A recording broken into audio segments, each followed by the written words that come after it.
Students in my Philadelphia history course successfully applied for a marker to commemorate an anti-Black riot that took place in 1842, which taught me the power of grassroots activism in altering the landscape. When I started teaching African American history, I often included information about efforts to erect monuments, rename buildings, and so forth to make a connection for students between the past and the present. After I left teaching, controversy about the removal of Confederate monuments drew national attention, and attention to such matters only increased following the police murder of George Floyd. As most of you will recall,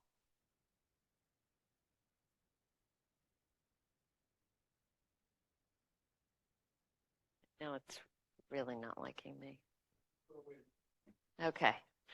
Okay, as most of you will recall, the protests here led to the removal of the Frank Rizzo statue from the Municipal Services Building. But most of the examples in the book are not nearly so dramatic. Many of the alterations to the landscape I include are the result of the persistent efforts of dedicated individuals who care enough to make sure that people and events in local Black history are acknowledged, whether through erecting markers, painting murals,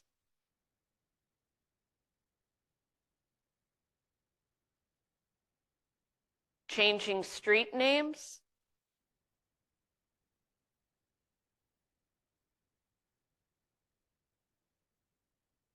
renaming public spaces,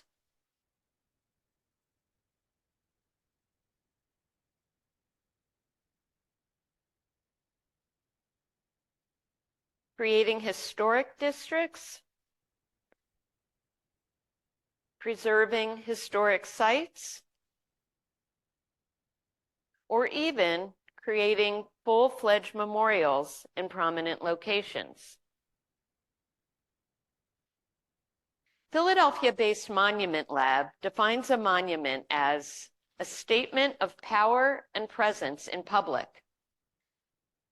To me, this means that these forms of altering the landscape are indeed monuments. In the introduction to the book, I list 4 generalizations that describe the process through which the history reflected in the landscape is changed. History is not the past, it is an ongoing process of interpreting the past. The past does not change, but our understanding of it does. Historical interpretations often reveal more about the times in which they are written than they do about past events. And as our historical interpretations evolve, our monuments reflect new understanding. We cannot change our past, but we can change our monuments to reflect a more inclusive understanding of the past. Changing the monument landscape is not an automatic process. It takes effort, organization, commitment, and yes, money and political will. But as you will see in the book, Philadelphia's landscape increasingly reflects the important role that Black people have played, the oppression they have experienced, the courage they have demonstrated, and the ongoing struggles for equality.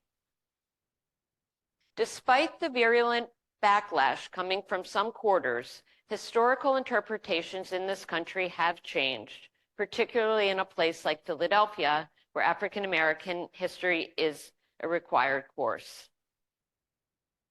Rather than talk more about the content of my book, which you can, and I hope you will, read sometime soon, Fred Moore has asked me to share with you some reflections on my experience as a teacher of African American history and the implications of those experiences for the ongoing challenges, conflicts, and misunderstandings related to race in our city and our nation. After just 1 year of teaching African American history, I was convinced that the school district had made the right choice in mandating a year of Black history for all Philadelphia students. I based this conclusion on 3 factors. First of all, African Americans have been in Philadelphia since its founding. Enslaved Africans working for Dutch and Swedish traders were already on the shores of the Delaware River when William Penn arrived in 1682. Thus, before the turn of the 17th century, Africans were already a substantial portion of the population. The abolitionist movement and the Underground Railroad were sustained by contributions of Philadelphia's Black residents. The first Black political convention was held here in 1830, as shown in this picture, and the first Black Power Conference was held in Philadelphia in 1968.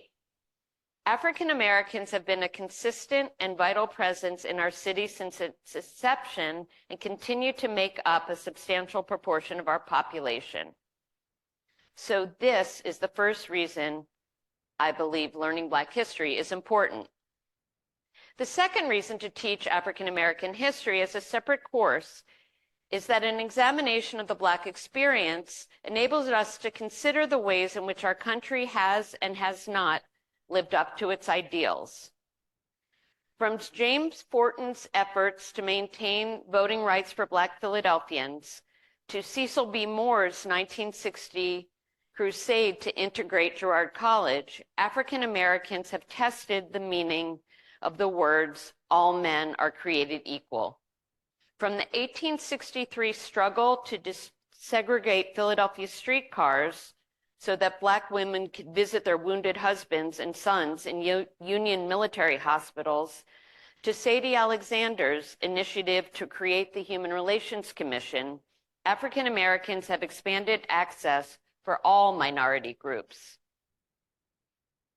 Most importantly, African Americans deserve special recognition for being the only group to have experienced hundreds of years of enslavement in America. Although it is common knowledge that enslaved people worked on Southern plantations, many Philadelphians don't realize that enslaved Africans built and toiled in our city as well. We must recognize and confront this sad fact in order to have a fuller understanding of the ongoing legacy of chattel slavery. The longer I taught the course, however, I found a significant point to add to this list. The study of Black history reveals the insidious and pervasive nature it is in what is called either systemic, structural, or institutional racism. Oops, I'm sorry, I meant to show that. That's showing slave auctions at the London Coffee House at Front and Market. So now to structural racism. So the definition of this is the policies and practices that exist throughout a whole society or organization that result in and support a continued unfair advantage to some people and unfair and harmful treatment of others based on race or ethnic group.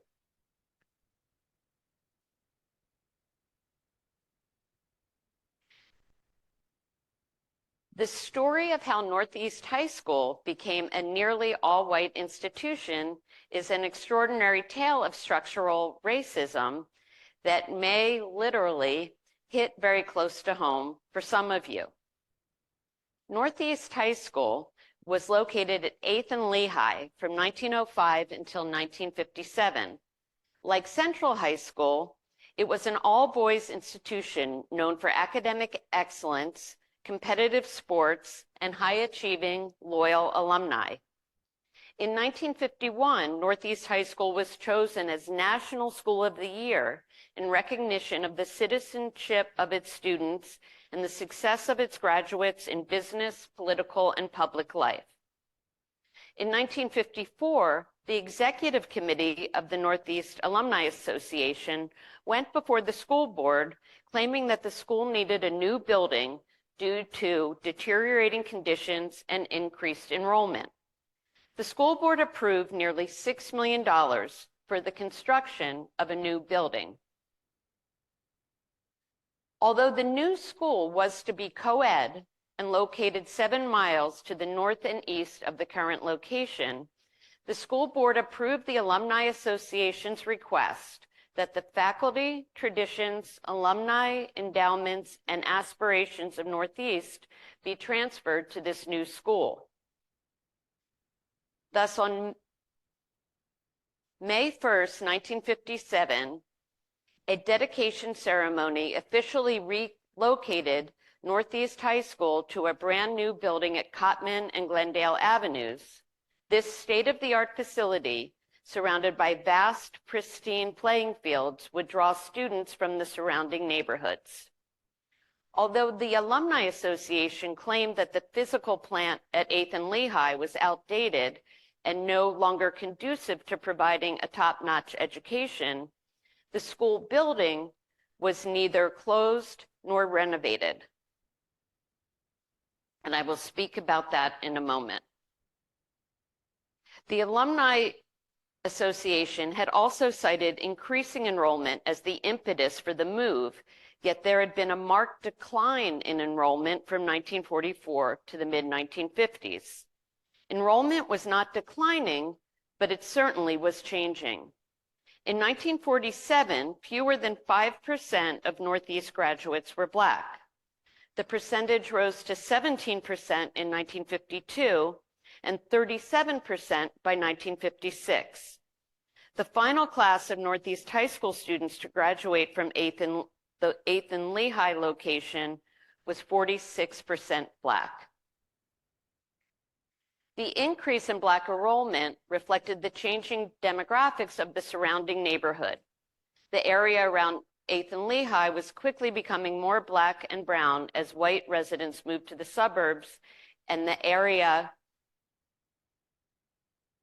around the new Northeast High School, which was like much of the Northeast during the mid-20th century, over 99% white.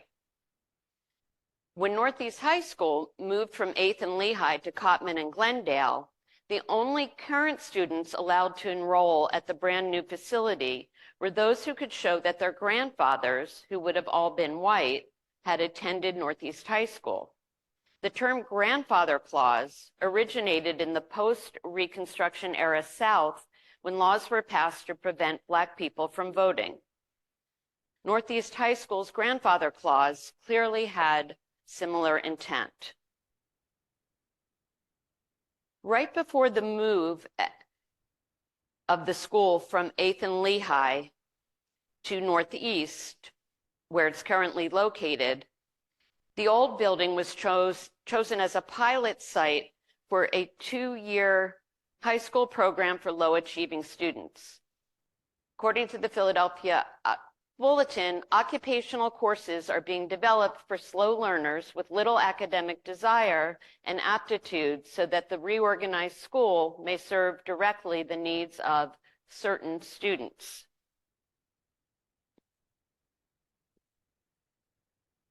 And as you probably are aware, that school, Edison High School, went on to be the school that lost the most students in the Vietnam War. Even once Edison High School moved to Front and Luzerne, that building was still not renovated, still not torn down, and became the Julia de Burgos Middle School. Meanwhile, in the new Northeast High School, students could take part in the SPARK program, a state-of-the-art space rocketry and aeronautics program.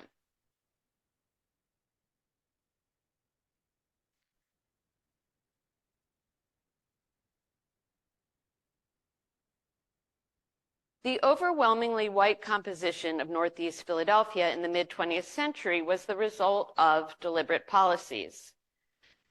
During the Great Depression, color-coded maps developed by the Homeowners Loan Corporation differentiated between the newer white neighborhood of the still bucolic New Northeast, shown here, and that's in the inset, that's the area where the school is now, and it was rated second class and thus coded blue, whereas the location of the older building was deemed red.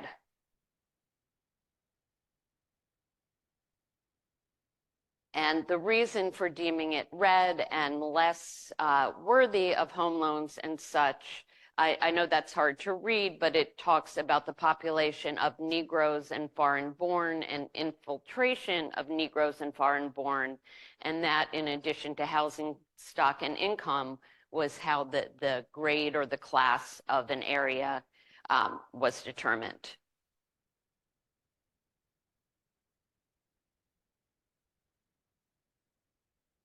And as you're probably aware, many home loans were given in the post-World War II era that enabled people, particularly people who had served in the war, to get home loans from the government. Only 2% of those loans went to Black people. Eventually, as we know, the demographics of the neighborhood certainly changed in the 1960s.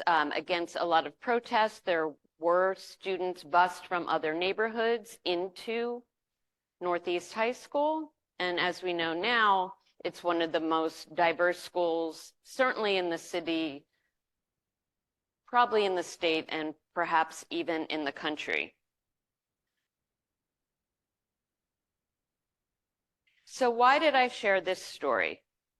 I think it exemplifies the way in which Black Philadelphians have been consistently and systematically kept from owning desirable homes and denied high quality education. And we know that in this country, home ownership is a major form of wealth accumulation and accumulating generational wealth. And thus the pervasiveness of systemic racism is my fourth big takeaway from my years of teaching, learning, and writing about local Black history. In many ways, American society has become more racially equitable in the past few decades, and our city certainly has as well. Philadelphia recently inaugurated the city's fourth Black mayor, and many of our civic, cultural, and economic institutions are led by people of color. The crude and unabashed racism that led bureaucrats to condemn entire neighborhoods due to Negro infiltration has clearly gone by the wayside. And as I indicated earlier, our landscape has become much more reflective of the importance of African Americans in our city's past.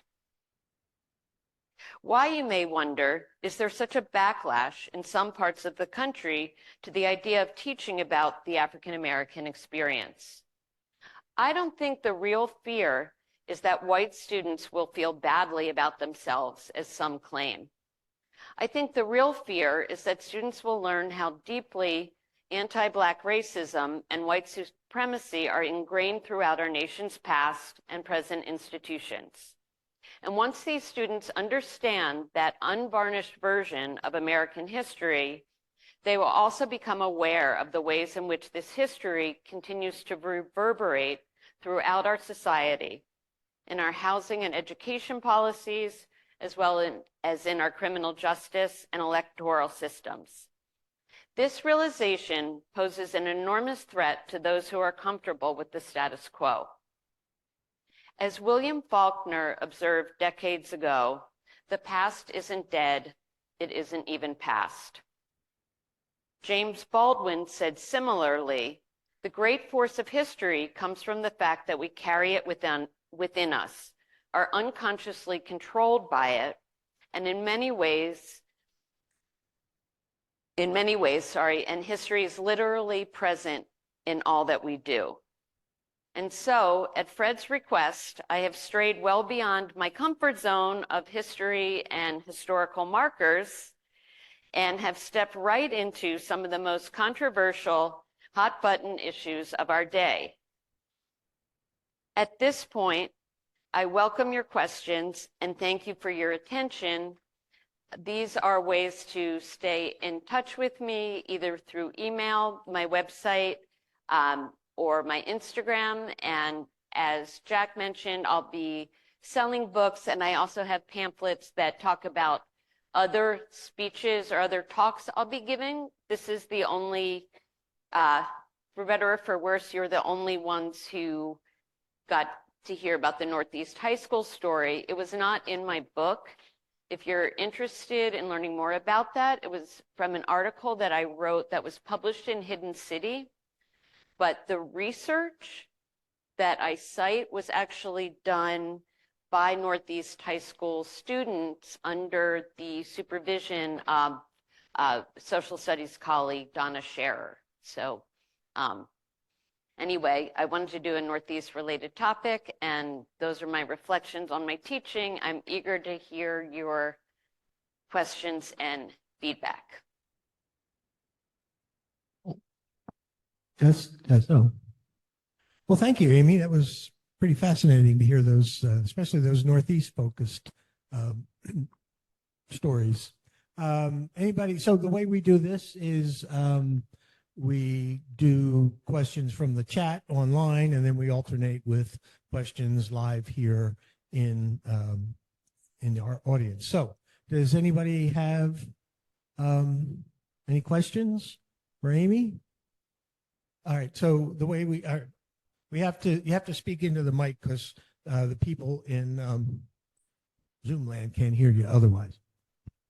Amy, what was the name of the middle school you say that replaced the old Northeast? Julia de Burgos. Okay. And then the building was knocked down in 2013, but long after. I heard about it. I didn't know where it was located. Thank you. Okay.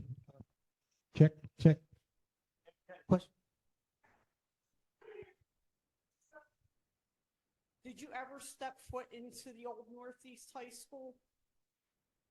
The one at The one at 8th and Lehigh? 8th and Lehigh, no. I've been in the new one. I grew up in that neighborhood. I lived across the street from there.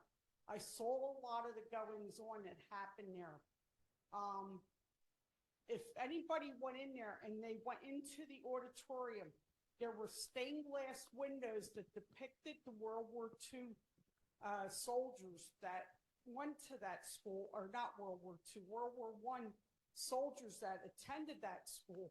Most of the kids that left there left because of the draft. I seen kids I knew personally that went there in the 60s that left because they were being attacked. They weren't learning. They left. They had to leave. I physically witnessed a boy being assaulted at 8th and Lehigh waiting for the 47 bus. They left there because of the students that were attending there. My mother's family lived in the Fair Hill section for 100 years, and they saw everything that went on in that neighborhood. And we were one of the last families to leave because of being assaulted. That needs to be brought up as part of that history. They tried to burn that school down. I've seen kids, they were rioting, come out of the school, walking out Lehigh Avenue with guns in the air. That's part of that history of that school that they don't tell you about and needs to be brought up. That's part of their history. And I get real upset over that people were forced out of the neighborhood. You said that they redlined the area because of the blacks and foreigners coming in there. Do you know what foreigners had moved into that neighborhood? They were people who got out of the concentration camps and moved to Philadelphia. I knew a lot of them from the neighborhood. I grew up with them. And they too were also forced out of the neighborhood because of some of the people that they allowed to go to that Edison High School. It got bad. And it's a shame because that school could have done a lot for that community. And I don't remember the principal's name. He talked on a radio talk show. And I called up and he was saying about they need to do something. I said, why don't you make it an adult education program? Because a big percentage of the people that live there never got their high school education. Most of them dropped out of school because of the violence that went on there. and because they had to go to work to help support the family and they needed the education. Right. Thank you for sharing that. I appreciate Yeah, that. well, it's a firsthand experience. So we do have some questions from the chat, and I have to put my glasses back. So, and then maybe the microphone there. When you, what's that? Oh, you're having to look. Yeah. All right. So, how do you? This is from Cindy. How do you teach the class to the students? Do you follow a chronological timeline, or do you focus on the lives of specific individuals? I mean, I haven't been a classroom teacher for over 10 years. I left in 2013. When I did teach it, I would teach it chronologically, but it was considered very important by the school district when the course started that teachers begin in Africa rather than just beginning with slavery here, so that there was a sense that there was something before enslavement. And I would try and get at least through kind of the late 1960s. I was never able to get much past that, but I did follow a chronological model. Another, yes.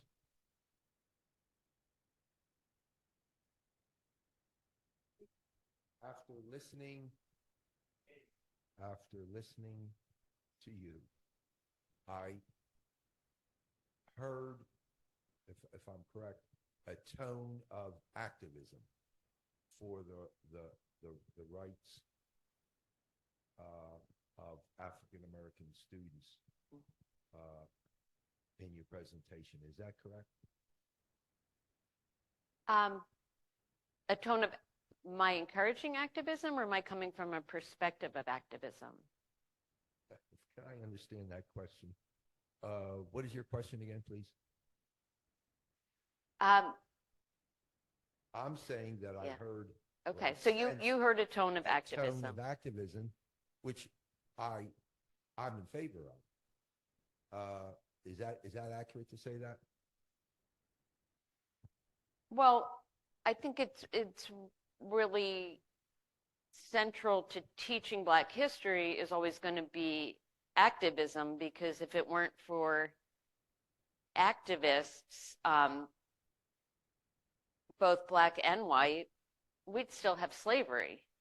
I mean, the abolition movement, I mean, especially in a place like Philadelphia, we like to think, oh, we were always abolitionists. It took till very close to the Civil War for, even in a place like Philadelphia, for more people to oppose slavery than to support it. So the history of the African American experience is a history of activism and struggle and resistance. So that I would not be surprised if that was in my tone. Okay, some more comments and questions from the chat. One is, thank you. Never heard the story of Northeast High. Excellent. Thank you, Amy. Every neighborhood has a story of racism and anti-Semitism. Another one, so interesting. Can you share a description of the African American Studies course? I'm curious about how voting rights are taught to students these days. Well, when I was teaching the course, I sort of developed my own curriculum somewhat, because it was really the first years of the course. I'm not sure how it's currently being taught, but one thing that when I was working at the film company, I produced a film about Octavius Catto, who was a 19th century civil rights activist. He's the person whose statue is now at City Hall, and he was a voting rights activist. And there's this image after the 15th Amendment was passed. Maybe some of you can picture it, kind of a lithograph that shows people parading for celebrating the 15th Amendment, and then around it there are little vignettes showing access to education and Black people being on juries and improved family life. And what I always said when I would talk about the film is maybe we could look at that lithograph and think how naive. They thought that just because Black people got voting rights, suddenly everything would change, and there would be social equality too. Another way to think of that is to think, well, maybe there really would be social equality if voting access were truly open to everyone. So I don't know. I wish I had a better answer, but there we go. Hi, Amy. I grew up in the home circle area, and I think that probably gives me a weird perspective for being in the Northeast because we had a very, very old African-American community. And in fact, some of the houses were built on land that was sold from African-American families. in the What area. neighborhood is this? Home circle? Okay. So there's a very, very old African-American church. Okay. There's a very, very old, what's the name of the church? Why am I blanking? Yeah. No, Bethany. Bethany. AME. Bethany AME, which that was an area included of, some really kind of important Black families in the area. The Scott family was one of them. And Mr. Scott would regale me. I knew him he was the head janitor, I think, at Lincoln High School, regale me with tales of this church, which they claimed to be older than the old Black churches in downtown, and that they just didn't want to be bothered with people coming to look at their church and stuff. But this was a very important community. And there were also Black communities down, like Frankfurt Avenue, going toward the river. Are any of these things covered in your book? Do you have stuff? Because the Northeast actually has. The whole time I grew up, and even was well into adulthood, it was always like the lily white Northeast. And that was not my Northeast. Yeah, that's really interesting. I was not familiar with that community. Of course, in my chapter on the Underground Railroad, I talk about when the Purvis family moved out to part of the Northeast that is now part of Philadelphia. Wasn't then, but that's included in the book. And then also in the chapter on Leon Sullivan, I talk about Greenbelt Knoll. That's near the same area. Okay, yeah, that's fascinating. I don't know if Hidden City has ever written about it, but Yeah, I did. You did. Okay, it's the first thing I'll read when I get home this evening. Thank you.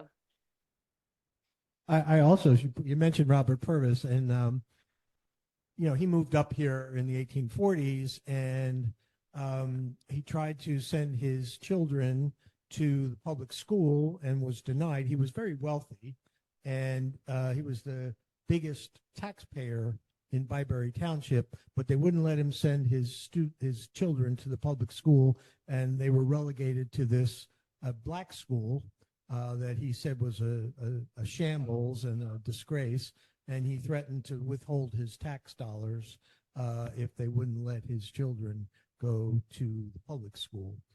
It was in all the papers, and I never read how it got resolved. But I think they homeschooled their children. well, some of them also went to Byberry Friends, the school that the Quaker meeting ran. But some of them were. But I know he was lobbying very hard on getting his older children into the public schools there. So. Back to a chat. My father graduated from the old Northeast, Edison, circa 1952. He went back in the mid-60s and taught physical ed until the 90s. Can you discuss the immigrant community who attended the school in the 1950s? No, I cannot. I think that woman mentioned it. I would, if this person can email me, I would love to hear more about that, because it sounds like this person would have been familiar with the transition in the neighborhood. And there were other maps, not the one that I showed, but very similar maps made in the same period, where the codes of the residents, what was considered bad or bad for the real estate values of the neighborhood were Jews, blacks, and Italians. But, as we've just heard, yeah. German, Ukrainian, it was like that neighborhood was like a mishmash of ethnic people. Like I said, the Irish, the German, Ukrainian. We had, oh God, I can't think of what the heck, Mongolian people there. We had a lot. It was like we had an around the world thing where nobody touched, like border didn't touch. I mean, it was there. I mean, there were a lot of different people from a lot of different ethnicities there.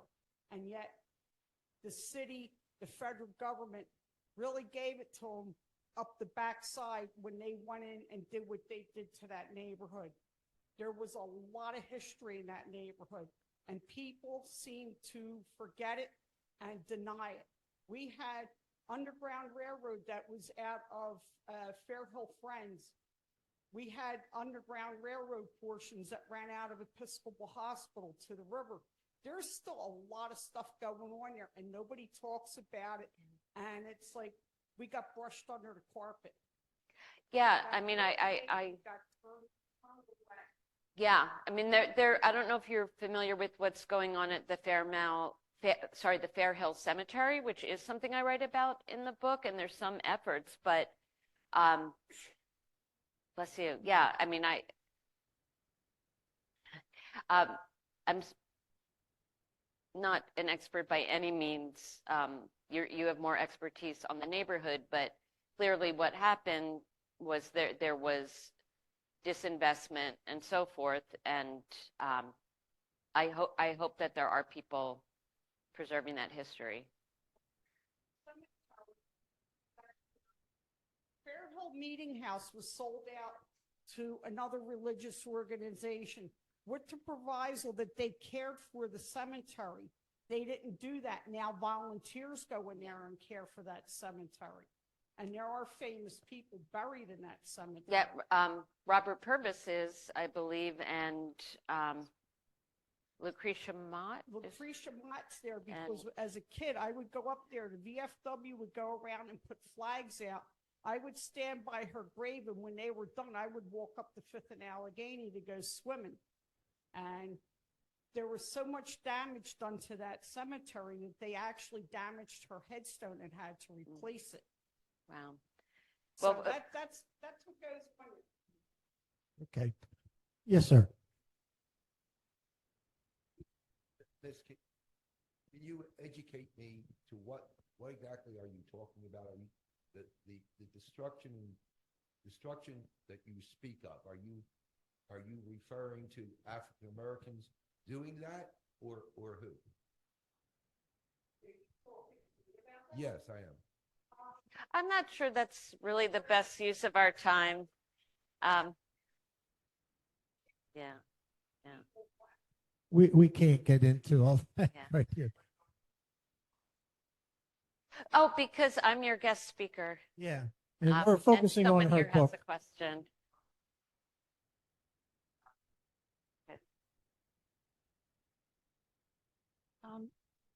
When you said, does this work? Okay. When you said that you started your teaching based on like Africa and moving over into slavery and everything, did you just generally talk about African American history within our country, or were you able to get to Philadelphia and things like that? People, famous people, or people that did important things within Philadelphia? Because I know, I didn't learn any of that, whether it be about, black, white, brown people. We didn't learn about our neighborhoods and the people that grew up in them. And that's why, like, a group like this, we find it so interesting because we didn't learn about this in school. We're like digging out little kernels of information about where we live now, because we just got taught about, world wars and civil wars and things like that, not about where we grew up, really. Yeah, and I before I was teaching the African American history course, I was teaching a history of Philadelphia course, And so that was always such a big part of the way I taught the class. I know that the school district now is working on a big initiative to bring local Black history into the African American history course, not just based on, a teacher who happens to have the information, but doing professional development for teachers. Maybe buying my book, we'll see. But I found that it just made things so much more real for kids. When I was a student, a high school student, I had to research my own house and went to the Historical Society and found old deeds and went through city directories. And that's what really got me hooked on history and research, was making that really tangible connection. So that's how I always taught. And I think that there are a lot more people teaching that way in the city, certainly more than, when we were in school. But I think it just makes it real. And again, especially we're talking about Black history, because it's very easy to think, oh, the North, we're the Quaker City, we're the Holy Experiment, and we were the bastion of Underground Railroad and abolition. All that other stuff, the slavery, the Jim Crow, the lynching, that was all in the South. And it's not such a stark regional difference. Also about where you're from and people came from what they did. Thank you. She talked about a sense of pride and of place and neighborhood. Yes. Your point about we didn't seem to learn the kind of stuff that we're interested in, like here in the Northeast, when we were in school, because I think up until the 60s, history was pretty much taught as a political event. You learned about like you say, the wars and the presidents, and it emphasized the rich and famous. It tended to be white Anglo-Saxon Protestant men, and the books were written usually by those kind of people. So we were sort of taught with that kind of curriculum. But back in the 60s, when the civil rights movement got really started, people started to become interested, I think, in their own ethnic history. I was on the Ethnic Studies Curriculum Committee in the Philadelphia Public School System back in the 70s. And we worked and drew up curriculum guides for about 7 or 8 different ethnic groups in the city. I particularly worked on the German Americans. And we introduced that into the curriculum along with the standard curriculum that we had, which tended to be pretty much the old political history, not so much social. But I really felt it was the civil rights movement where people started to see that if you became an activist for your cause, you could change things. And a lot of people then who really weren't too much interested in their own background suddenly got interested in it, which was a good thing, I think, for all groups. I taught African American history for 15 years, starting in 1972. And I, similar to what Amy did, I had to sort of build up my own curriculum. There weren't too many textbooks out there, so a lot of stuff you had to sort of invent on your own. But I really think it was just the general change in the history of every man. The history isn't just the rich and famous, it's the immigrant working class that built America. And this is why now that's becoming more and more interesting to people. Well, thanks, Tom. I think we need to wrap up now because we're kind of running out of time. So thank you, Amy. And if you have any further questions for Amy, she'll be signing and selling books. So please talk to her there, not here up at the front, because she's got to get to her book table. And everybody, remember our next meeting, March 6th, is on the life of St. Catherine Drexel. Talk will be by the author Cordelia Francis Biddle. And then remember our history fair on April 13th, Saturday afternoon. Thanks for coming, everybody. Both. Thank you.